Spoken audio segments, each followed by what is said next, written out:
Iran America সমঝোতার দোরগোড়ায়, দাবি শাহবাজের। আজই স্বাক্ষর নয়, জানালো সতর্ক তেহরান। নয়াদিল্লি থেকে রিপোর্ট। পশ্চিম এশিয়ার সংঘাত সারা বিশ্বজুড়ে উদ্বেগ তৈরি করেছে। ইরান ও আমেরিকার মধ্যে শান্তি আলোচনা অগ্রগতি নিয়েও ধোঁয়াশা তৈরি হয়েছে। এরই মধ্যে শনিবার পাকিস্তানের প্রধানমন্ত্রী শাহবাজ শরীফের দাবি, সমঝোতার খুব কাছাকাছি পৌঁছে গিয়েছে ইরান ও আমেরিকা। আগামী 24 ঘন্টার মধ্যে খসড়া চূড়ান্ত হয়ে যাবে। শাহবাজ আরও জানিয়েছেন, ইলেকট্রনিক স্বাক্ষরের প্রস্তুতি নেওয়া হয়েছে। তারপর আগামী সপ্তাহে চুক্তির বাকি খুঁটিনাটি বিষয় নিয়ে আলোচনা হবে বলেও জানিয়েছেন পাক প্রধানমন্ত্রী।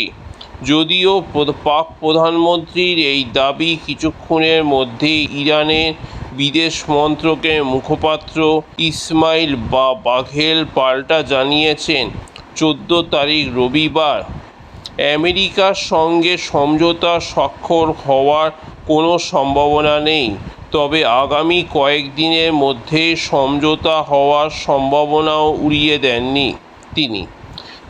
এদিকে নাম প্রকাশে অনিচ্ছুক হোয়াইট হাউসের এক আধিকারিক নিউ ইয়র্ক টাইমসে জানিয়েছেন, যেসব বিষয়ে সমঝোতা হচ্ছে তা খুবই সাধারণ। প্রথমত, হরমুজকে উন্মুক্ত করতে হবে, সেই সঙ্গে পরমাণু অস্ত্র তৈরি কর্মসূচি বন্ধ করতে হবে ইরানকে। তৃতীয়ত, ইরানের ইউরেনিয়াম ভাণ্ডার আমেরিকায় নিয়ে আসা হবে। আমরা ওই ইউরেনিয়াম ইরানেই ধ্বংস করে বের করে আনার বিষয়ে সম্মত হয়েছি। যদিও এই সমঝোতা স্বাক্ষর পর ইরানের অর্থপ্রাপ্তি বিষয়টি উড়িয়ে দিয়েছেন তিনি, তবে ওই আধিকারিক বলেন, সমঝোতার শর্ত মেনে ইউরেনিয়ামের হস্তান্তর করলে কিছু পাবেন ইরান। গোটা পরমাণু কর্মসূচি বন্ধ করা হলে তারা অন্য কিছু পেতে পারে। পাশাপাশি ইরান যদি আঞ্চলিক শান্তি ও সমৃদ্ধির প্রতিশ্রুতি দেয়, সেক্ষেত্রে তারা আরও কিছু পাবে। আমেরিকা এই সমঝোতাকে বড় কূটনীতিক সাফল্য বলে দাবি করলেও ইরানের দাবি, আপাতত মাত্র 60 দিনে সংঘর্ষ বিরতি হবে। পরবর্তীকালে ইরানের পরমাণু কর্মসূচি ও ফ্রিজ করে দেওয়া সম্পত্তির বিষয়ে আলোচনা হবে।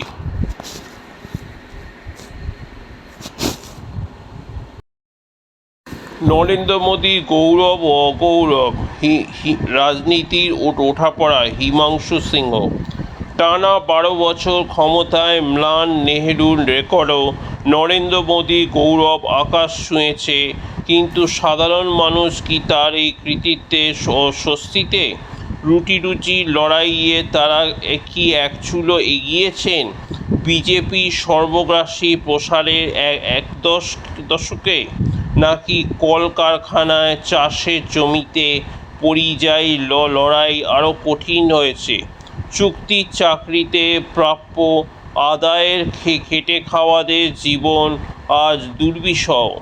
কৃষি আইন ব্যর্থ হয়ে প্রত্যাহত।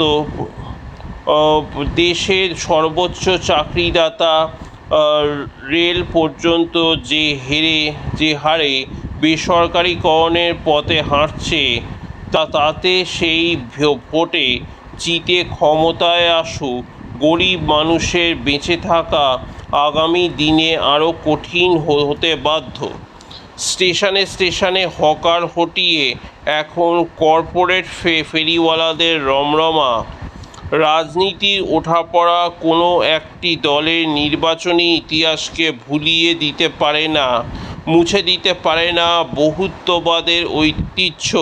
চারিদিকে আজ যতই কারা না কারার আওয়াজ সপ্তমে চড়ুক, কংগ্রেস মুক্ত ভারত যেমন হয়নি, বেকার মুক্ত দেশও হবে না ভবিষ্যতে, তেমনি 2047-এর বিকশিত ভারতও আঞ্চলিক দলগুলি কোণঠাসা করেও সহজে খতম করা যাবে না। গেরুয়া শক্তি মাত্র 40 দিন আগে শ্যামাপ্রসাদের বাংলা দখল করেছে। নিঃসন্দেহে ঐতিহাসিক মুহূর্ত সংঘ পরিবারের কাছে। জাতীয় রাজনীতিতে আরও একটি বিজেপি বিরোধী শক্তি মায় মমতা, তৃণমূল কংগ্রেস গভীর অস্তিত্ব সংকটে। গদি হারিয়ে কোণঠাসা তামিলনাড়ুর ডিএমকেও আগে দিল্লি হারিয়ে দুর্বল অ্যাপ এনসিপি ও শিবসেনা আজ মহারাষ্ট্রের রাজনীতি তাৎপর্যবিহীন।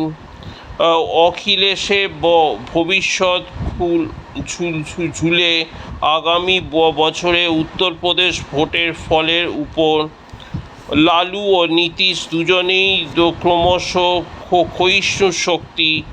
সব মিলিয়ে ইন্ডিয়া জোটের ছত্রখান হওয়ার মুখে। আবারও কংগ্রেস নির্ভর। মমতা পর্যন্ত ছুটেছেন সোনিয়ার কাছে। বিগত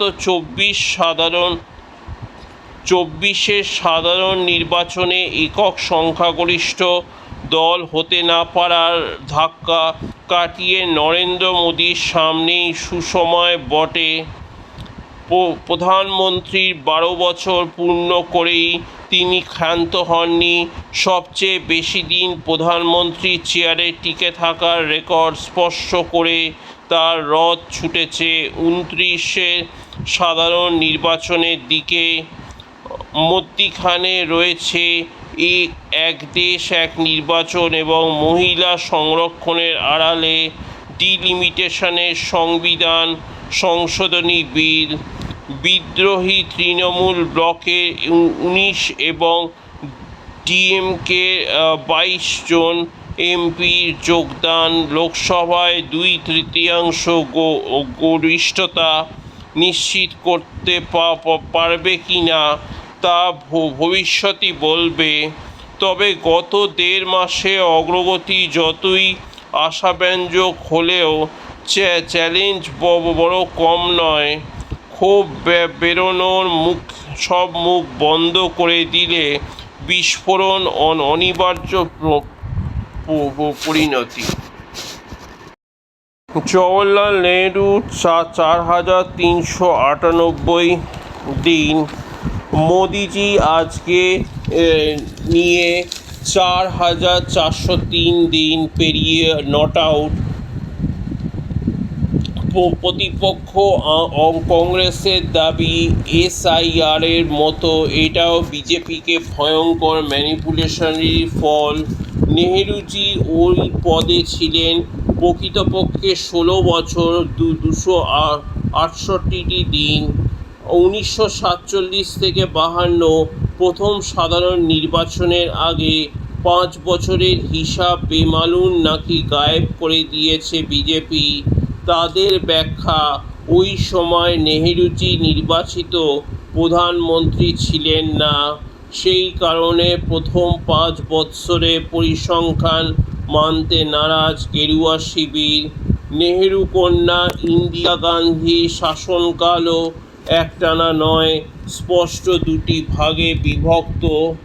প্রথম দফায় 24 জানুয়ারি 1946 থেকে 24শে মার্চ 1977 এবং দ্বিতীয় দফায় 1980 সালের 14ই জানুয়ারি থেকে 1984 সালের 31শে অক্টোবর বাসভবনে দেহরক্ষীর গুলিতে নিহত হওয়ার দিন পর্যন্ত।